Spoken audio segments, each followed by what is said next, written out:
Now, for more on the Boston bombing and how it may impact national security here in the United States, we are joined by Ryan Mauro. He's the founder of worldthreats.com, and he joins us from New York. Thanks for joining us, sir. Thanks for having me.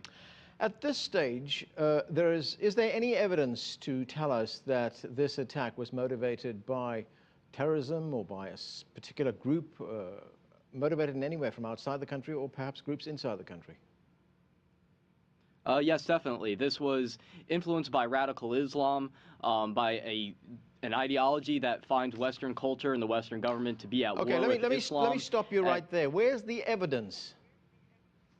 Well, here's what it is. The FBI interviewed the older brother back in 2011 because of a tip, probably from the Russian government, saying that this individual has extremist ties. And if you look at the YouTube channel of the older brother, you can see Al-Qaeda type videos on there that are very extreme in nature. And those wouldn't be on his YouTube page if he didn't like them, as he says on there. Okay, you're quite right. The FBI did interview the older brother at the request of a foreign government, which we believe to be Russia. This is what the FBI said afterwards. They said, we closed the case because we did not find any evidence of terrorism activity, domestic or foreign.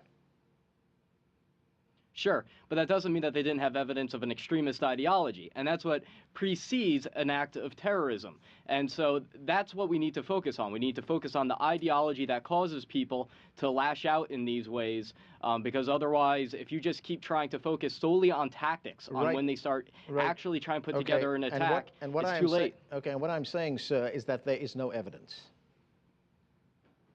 You're wrong, because the older brother, like I said, go to his YouTube channel. Look at the videos that are on there. Look at the one that talks about the end times prophecy and what's happening in Khorasan, where they talk about defeating the infidel in order to bring about the end times.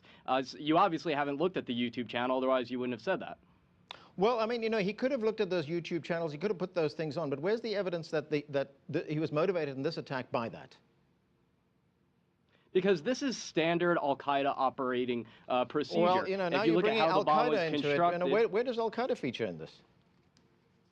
Because this is the Al-Qaeda type ideology, their brand of radical Islam. And if you look at Al-Qaeda's Inspire magazine, their English language magazine, how they carried out the attack and how they made the bomb is right out of one of their issues from 2010. And so this profile of the incident really only matches an Al-Qaeda type group. And you have to also consider the fact that the older brother took a pretty mysterious 6-month trip to Russia last year.